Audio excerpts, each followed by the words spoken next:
Welcome back everyone. Part 4 of my Let's Play series. We are Arabia, we are against Russia, and we were against 8 other civs. There are now only 7 remaining. We're at turn 111 now, so we're starting to head into the mid-game phase where, you know, the number of cities being founded stops and it becomes more about science and policies and army and really the diplomacy side of the game. And still a lot of exploration as well. There's still a lot of that we need to do. We're still trying for this Colossus. I think it's unlikely that we're going to get it, but you know, it's worth going for. Now he's moved his horsemen out here. And this archer, I don't think he's coming to attack me though, because he's got another horseman down here. It looks like he is coming down to attack this camp down the bottom, so I think I am going to move back a couple of extra archers because I really want to get it. I really want to kill this encampment because I think Genoa wants it destroyed. Yep. So you can see there's their quest, and they want me to demand tribute from Ragusa. So that leads me to believe that there is probably another city-state somewhere just up here, out of sight.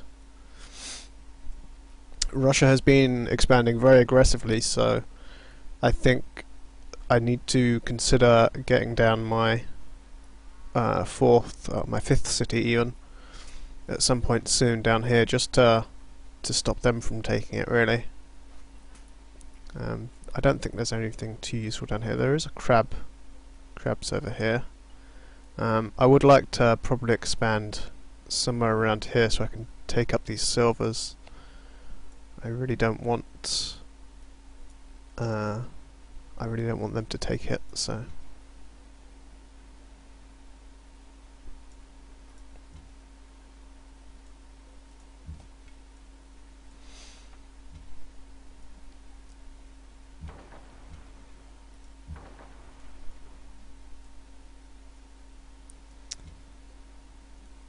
now I've got to be very careful with this archer as well. With these pikemen out, they could probably kill it in 1 or maybe 2 hits.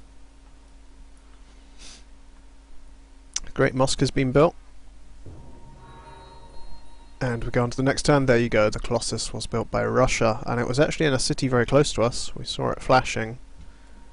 It's been built in Novgorod. If you hover over it, then it tells you that it's been completed. Oh, that's strange, it didn't actually tell you that it was completed in that city, but I saw that city flash, so I know it was built there. So that has bumped up their score even further, to the point where they are now double our own score, which is really quite worrying. Definitely, it seems I was right about these horses. They're coming down here to attack these guys. I'm going to keep retreating this archer. I do not want to get him killed.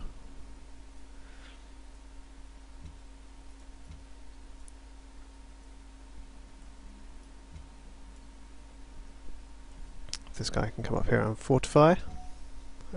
Not fortify, upgrade. So let's change what we're working on in Medina, since we can no longer go for that. We just open up our citizen management, we can see where they all are, and we can lock them back down onto these high food yield tiles and really focus on growth. Still running the production trick. As you can see, we're going to get a new citizen next turn, so I'll have to come back and make sure that he works on the correct tile. I also completely forgot to choose where he's going to work. Terracotta Army is actually a wonder that the AIs tend not to focus on going for quite so often, so it's possible that I could build it, but at this point I really need to make sure that I stay on top of my happiness and my army, because Russia is definitely going to become a big problem for us in this game. And I certainly do not want to give them any easy openings.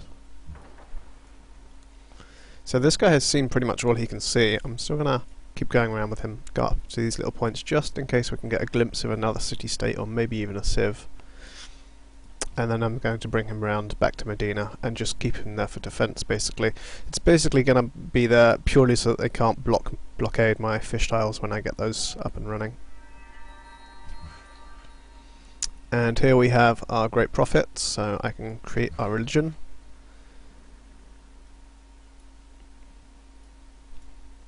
So let's get our religion up. We'll go with Islam because it seems fitting since I'm playing as Arabia. Okay, so I found a belief. This is, in my opinion, the most powerful in the game. Long term, it's certainly the most powerful. But you know, this can be really strong, as can this, if you are playing a more short-term game. If you're not intending for the game to last quite a long time, then you can go for either of those.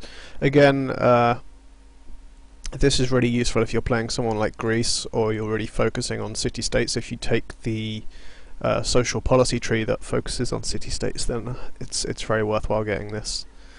But I am going to go for the +1 gold for every 4 followers, because that will really add up over time. For my second belief, unfortunately pagodas have been taken, I believe, but mosques are still available.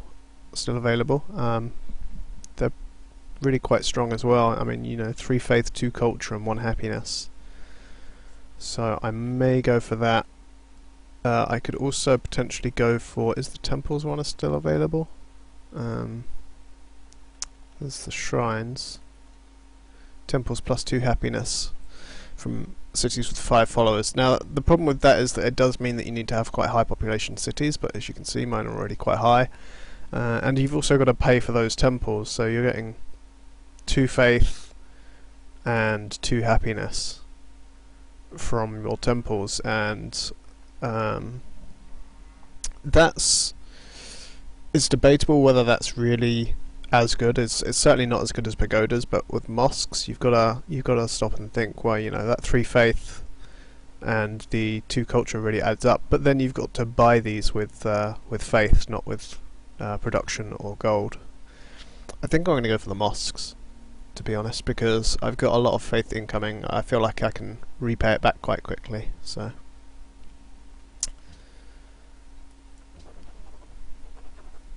hopefully I'm not like talking far too fast and confusing you,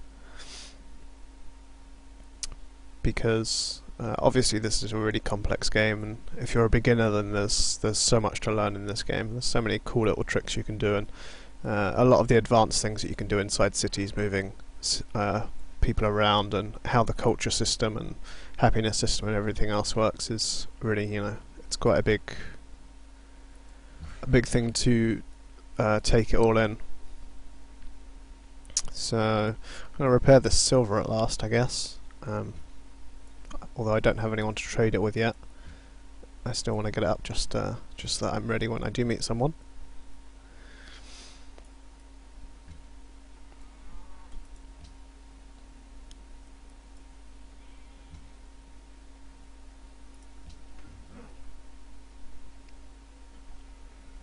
So I think once this is finished, I'm going to build another settler and bring him down here and expand.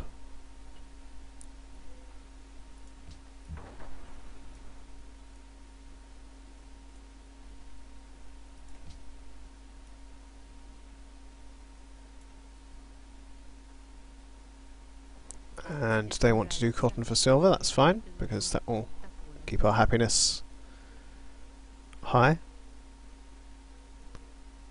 My game seems to be lagging a little bit, I'm not sure why. They do have spices and silk, however, so I'm going to refuse it for now. And I'm going to check if any of my cities want that, because we love the King Day in this game, which basically increases the I think it just increases the amount of food that city produces, but it might do a few other things as well. So as you can see, look, they want spices here in my capital, truffles in Medina, gold in Damascus, and truffles in Baghdad. So ideally we want truffles because that will increase the growth on 2 of our cities, but spices we know they have, so I could try and take that too. So let's go into diplomacy. There's Catherine. Здравствуй. Продолжай. She has 7 cotton. Wow, that's a lot of cotton. And I have 6 silver. That's a lot of silver. Although I think my bazaars will be increasing that quite a lot. So we're going to do this deal. And she's going to accept that because she's friendly with us. So she's not going to be friendly with us for long because she is very, very expansionist.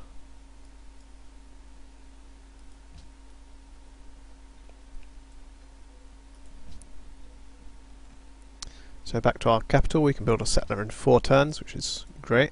I'm going to move our newly born worker in Medina. Actually no, there's really nowhere else better for him to be working right now, so I'm just going to leave him where he is. Oh no, we should be working this high science tile. It's really important to try and catch us up in the science.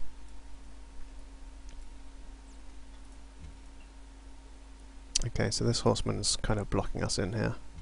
Oh, that was a misclick. I cancel that action. It's not too much of a big deal. He would have only been able to move a tiny bit further next turn anyway. So, and he's going to alert.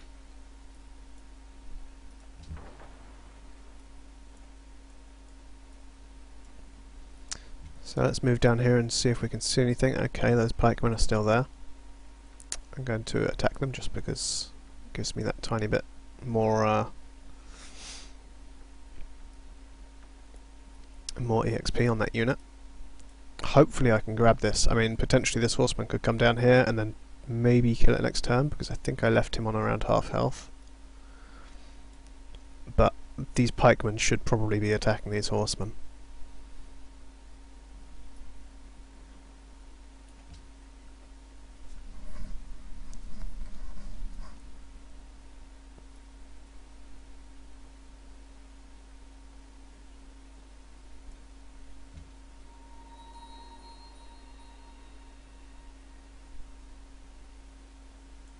Okay, so I'm going to go and block in that position.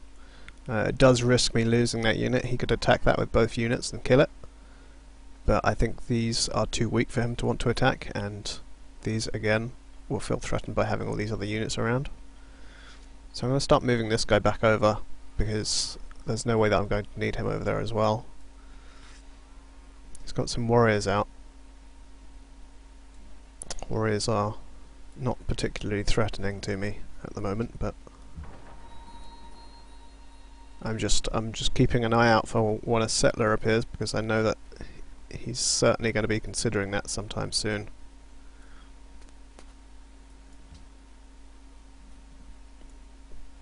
So our marble's been connected, so we're keeping our happiness up. This is really good. Tai has cancelled their request. I think that was the gold one. Was that the gold one? No, they've still got the gold one up. I can't remember what the other one was, but yeah. Okay, so that's not great news. I got attacked by those pikemen, and there's an archer down here in the water.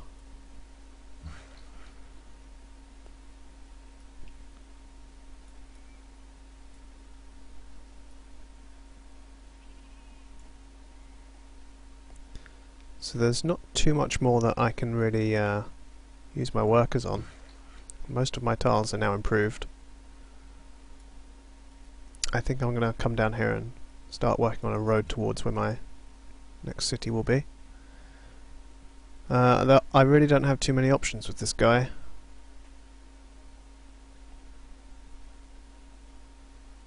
Probably attacking him is my best chance, so I'm going to go for it. Hopefully those horses will take him out, but I doubt it, because why would Russia want to help me? Look at the size of their empire, it's really sprawling across my island. Ideally, when you're playing on Immortal and deity levels, you would like to have more than one civilization on your island with you. And that is because there is more chance of them fighting each other. You know, it adds an extra variable that means that, you know, hopefully they won't be going to war with you, but they'd go to war with each other instead.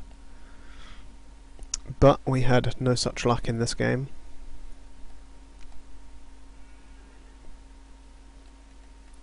There's quite a few things that I can build here. I'm going to go for the stoneworks, because although I am growing quickly, when I plop down that new city, that's another 4 happiness that's going to be taken off. So I still need to keep focusing on that. It was very unfortunate that I lost that archer. That was quite a heavily upgraded archer as well, but it's important that I try to get this barbarian encampment.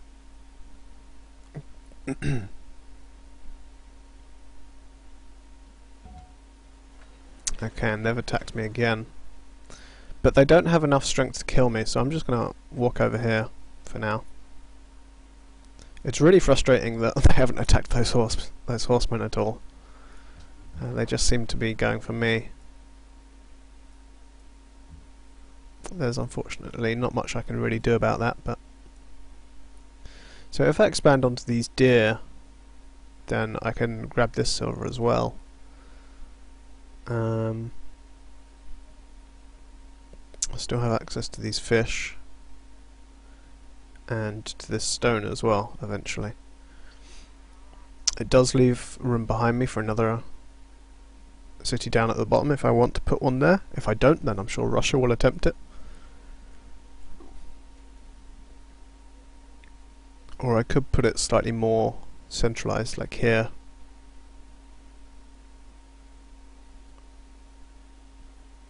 I'm going to go and put him down here though. In fact, I might even build another settler and put a city down here just so that I've got a lot of cities, so I've got a lot of production power if I really need it. But for the moment I'm not going to.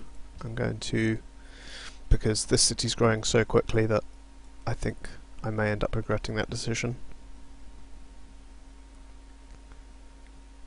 And we're going to build a swordsman. I can upgrade this guy to a swordsman anyway soon, so I'm going to move him in there. Because of course you have to be in your own land to upgrade. Okay, so next turn he is going to try and take this encampment. There's really not very much I can do about it. My best bet is to hope that he attacks it and doesn't have enough strength to kill it. So I'm just going to fortify and hope for the best, but probably I will miss out on it. And that's quite unfortunate. I even lost a unit in trying to secure that, but there's not really much more I could have done. Because you can never really predict what the barbarians are going to be doing.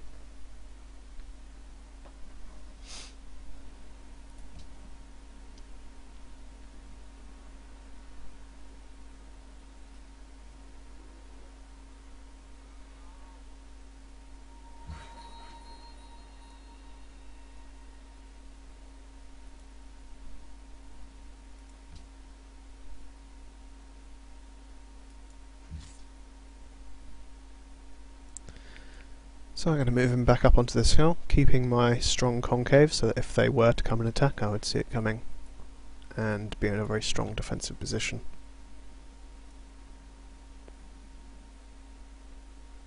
It seems like he hasn't actually attacked that yet. That's I'm not sure if he's bringing those archers over. I really wish I had a warrior or a swordsman or something down here. I would be able to take that very easily.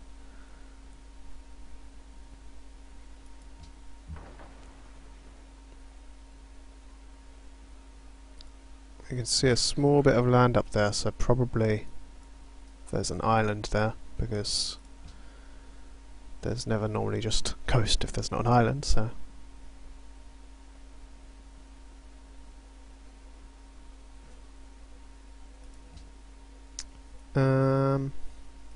yeah, I'm gonna build that. Build a farm and then I'll build the road afterwards.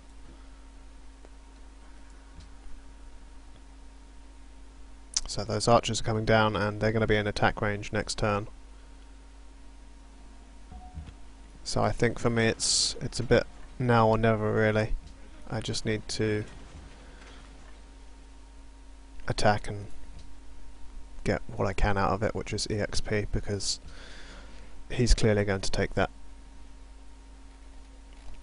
So our new city is up. We want a library as soon as possible because we really need to focus on that science, or we're going to definitely fall behind in the long term. Workboat is out. He's going to go and improve that tile there, so that now we can work that when our next citizen is born. It looks like it's going to expand to that tile next. I'm not sure why it hasn't expanded up here yet. I really want it to take those crabs. We're going to throw down a mint.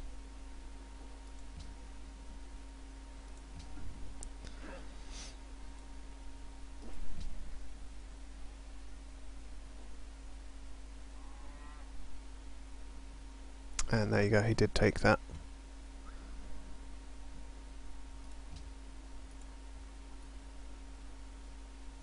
His units are now trapped down here, I think. There's no way for them to get through because he hasn't got the ability to go through oceans yet. And as you can see, he's got a trireme up here that's also trapped now because it can't go through my land here.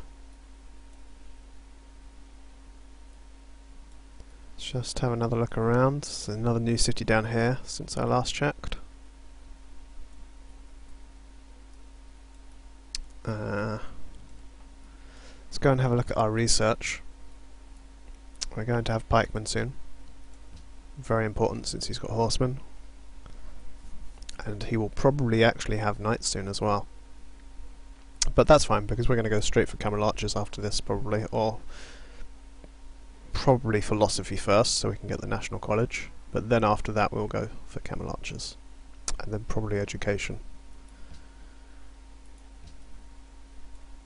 Also, of course, with civil service you get the improved tiles near farms and rivers and things. I think it does. It basically just improves all the farm tiles, I think.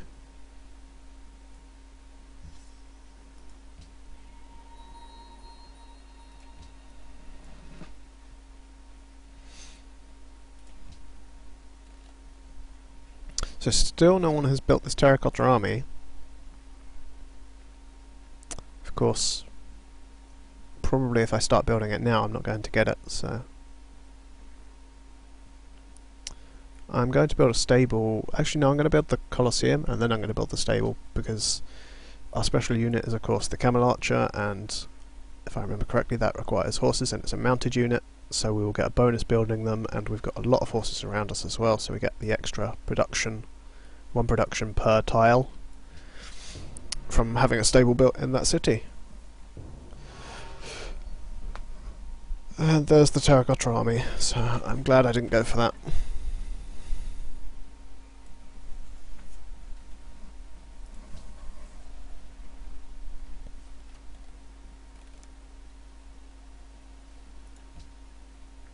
We've got 3 fish tiles we need to work up here. Almost 4 actually. My empire's got a lot of fish. We're no longer friends with Genoa.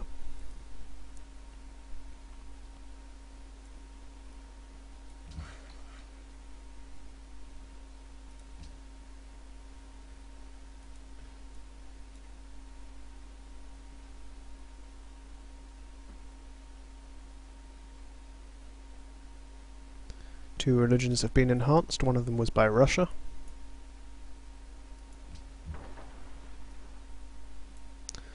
But we should be able to enhance ours quite soon. 300 faith is required for the next great prophet. So actually it might be worth us heading for a mosque first. Probably not, I don't think.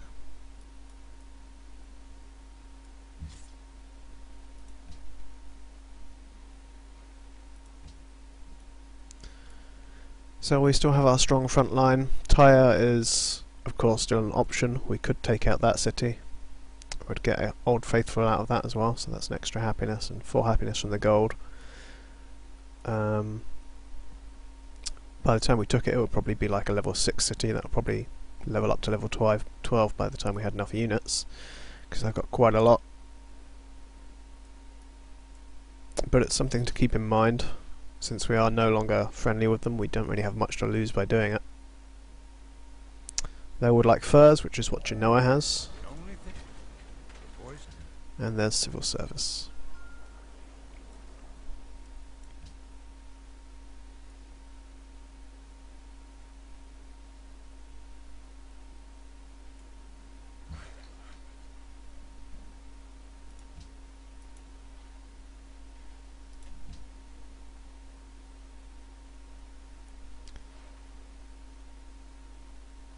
So I'm going to keep producing workboats from Medina because it is right, really got a lot of production, so I can just, you know, swing them all the way around to Baghdad and help that city grow a little bit faster. So since we've got that, we can head straight for philosophy. Lighthouses might be worth getting so that we can put one up in Baghdad as well at some point, but it's really not too urgent. Of course, the AI is already heading up to this row. They're probably researching this row around about now. So probably in around about 20 turns we should expect caravels to be on the map, and perhaps some other civs will come and meet us, which will be very beneficial for us because it means we can trade away all of that silver that we have and start to get a lot of money for that.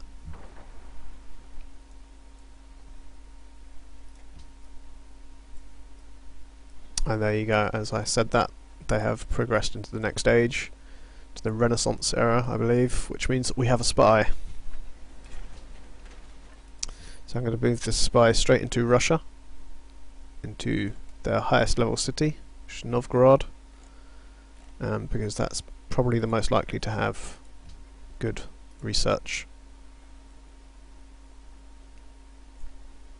or good science, whatever you want to call it. Some people call it science, some people call it research. What does it say when you hover over it? Science, so it's science.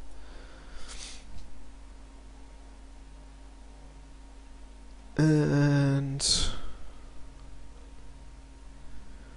God, it's really it's a lot of effort keeping up on this happiness.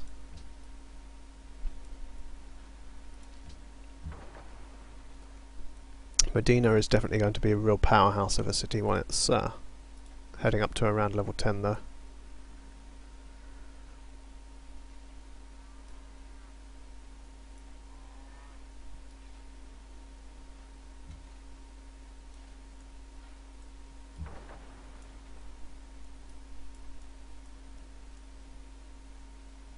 Okay, and then we can see their city. We can see that they've built a lighthouse because you can see it there.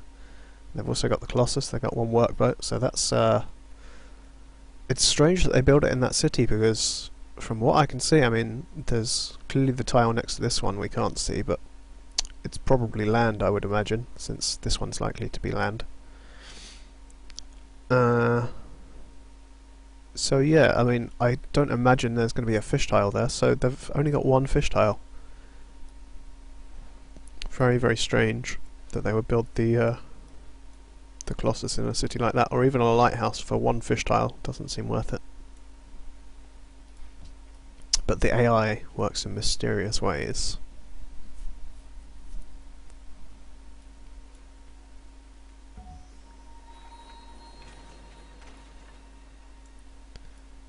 So we're going to move this round to here,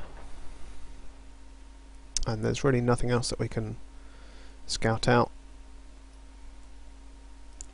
So I'm going to bring him back and just plop him onto this tile here.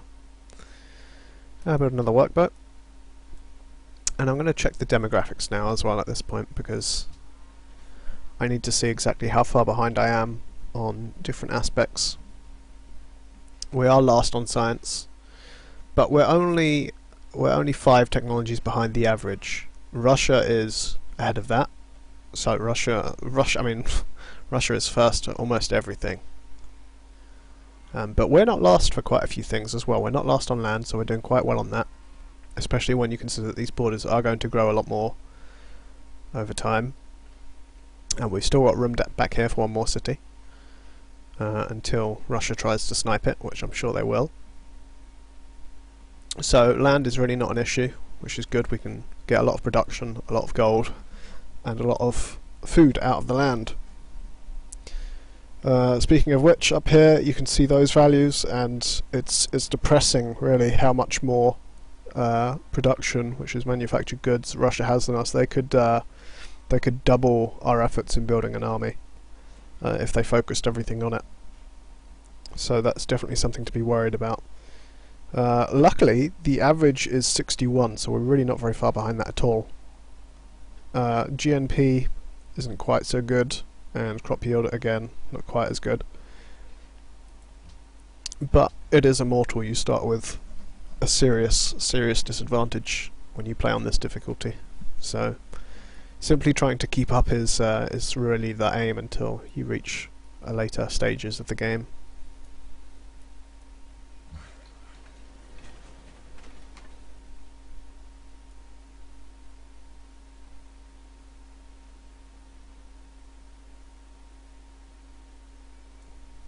And our road here is complete. Now this city is going to struggle a little bit on food because it's on so much tundra. So we don't want to chop down this forest because that will get rid of the one food on that tile.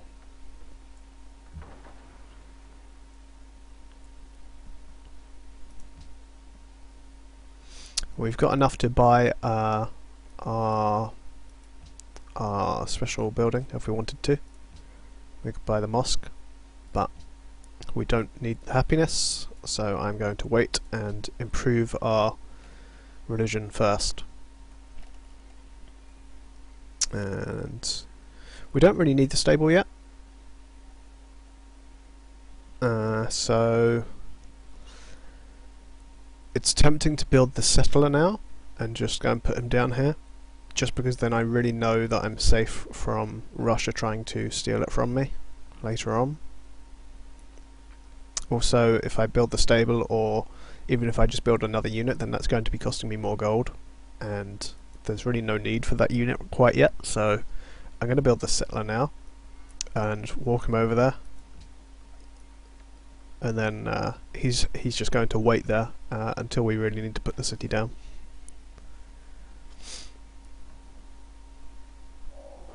There is only one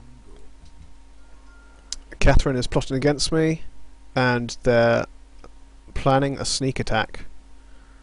And it doesn't look very sneaky because I can see some units here on the border. So that's what my spy has uncovered. Okay, so let's head for honor. I think it's going to be very necessary that I have honor in this game.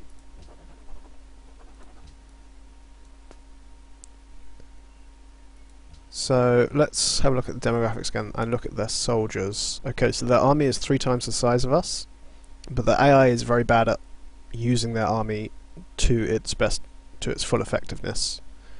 So really we can take away maybe 30% from that number, maybe even more, maybe 40%. So they are still ahead of us quite substantially, but we have the defender's advantage in that we can get our units to the front faster and we can use our cities to bombard. And as you can see, I've already got quite defensive positioning as well. So I think we're going to be okay if she does come to attack. There is a slim chance that she's going for someone else, but to my knowledge she hasn't met anyone else yet.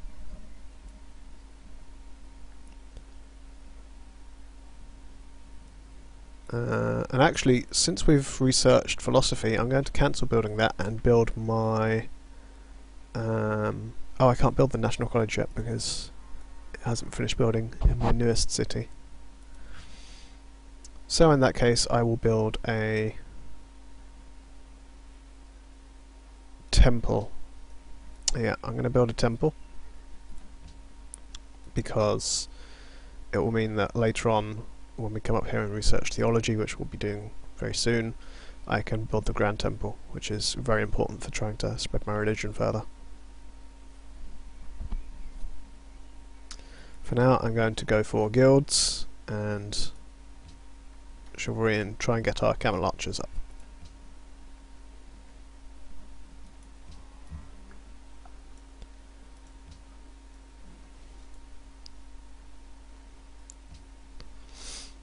So let's just keep looking, keep an eye on what's going on over here. Our spy wasn't discovered, so she doesn't know that we're spying yet, because she would have probably complained otherwise and told us to stop spying.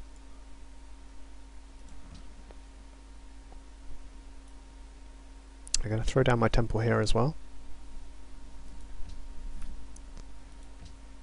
And a new citizen's going to be born there when this turn finishes processing.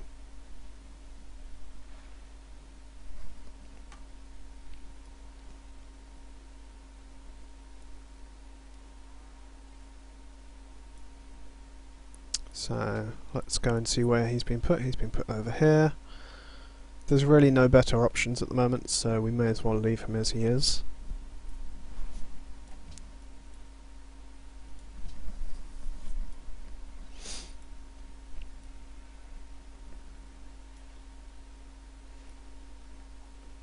Okay, so look, we can see 3 swordsmen now, and this one's started to push out quite a lot, so it's clear that they do intend on attacking very soon. So I'm going to move him here. Oh. And move this guy up here, just so that we've got a slightly better line of defense. I'm going to upgrade this guy as well, since I have the gold available. Yeah, look, we can see 4 swordsmen. We only have 2 of our own. So we're going to need to start churning out pikemen soon, because it's very clear that they are turning aggressive towards us. And they've got more than double our score, so it's really not a surprise. It's a very, very difficult game.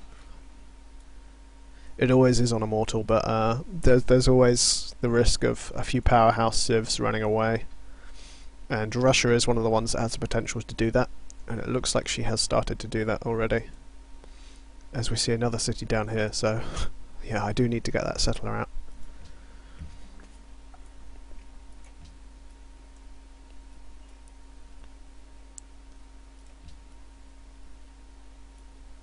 Luckily, of course, she doesn't know how much army I've got. The AI goes off what they've seen, and she's seeing all of this, so she is expecting me to probably have at least quite a decent sized army, even if I don't.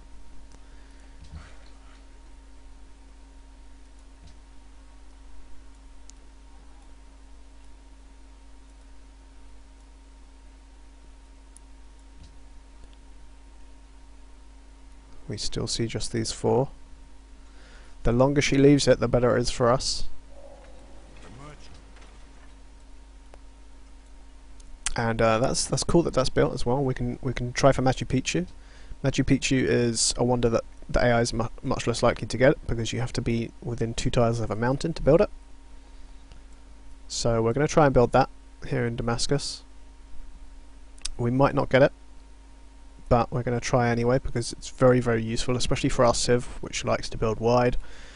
You know, it helps with the trade routes, and trade routes is what Arabia is good at. So it takes two turns to build a settler, but I'm going to build a pikeman first, because really I would like, once this library is built, to try and build the National College here before I get the next city down. Otherwise I'm going to have to wait for another library.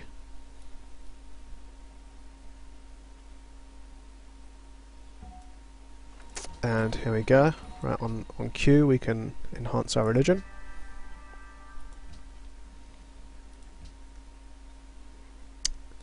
So we still have quite a few choices available to us. It looks like the temples has gone, but we could go for the +1% production for each follower, because our cities are relatively high level. This could be worthwhile for us. Although this will also apply to anywhere that the religion spreads to, so it may be worth going for the growth rate, because then if it spreads to other cities they're not going to want to be at war so much. Also, we could go for shrines. We've got a lot of shrines, so that would also be quite beneficial to keep our happiness up and make things very easy and make me able to expand, take that last expansion really easily. So I think I'm going to go for that, actually. I would have liked to have got the temples, follow a belief, but that's already gone.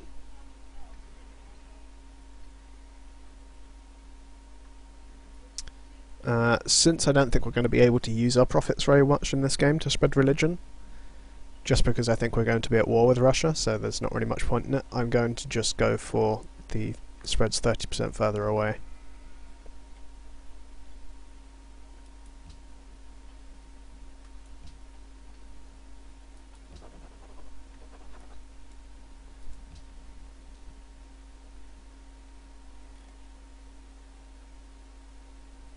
And back over here, I'm going to build a barracks, since we're going to be producing units from this city as well as our capital.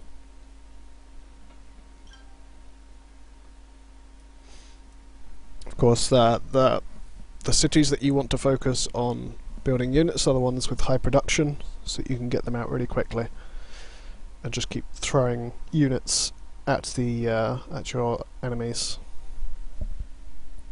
I think I'm going to end this when we hit turn 140 next turn. End part 4. I'm not sure how long this video's gone on for. I know that there's quite a lot of variation between them. Some are 25 minutes long, some are 50 minutes long. I want to keep them all under 1 hour long, and probably at 25 minutes as a minimum. I might try and standardize it more, but you know, I like to try and keep the same thing going in each episode. The same, you know, if there's a war, I don't want to break it up into 6 different episodes. I want to try and keep it in a few episodes so that it's all in one video. So I'm going to end this recording, come back for part 5, which I'm going to also record probably right now. I might not do it today, actually. I might wait a few days. But yeah, like the video and comment, and you know, I read all the comments because there's 2 so far from the 1 subscriber I've gained. So yeah, hopefully I can get quite a few more people watching, and then we can really, you know, have a bit more discussion in the comments about strategies and things, because I obviously have my own style of play, which isn't the same as everyone else's. So let me know your thoughts, and I will see you in the next episode.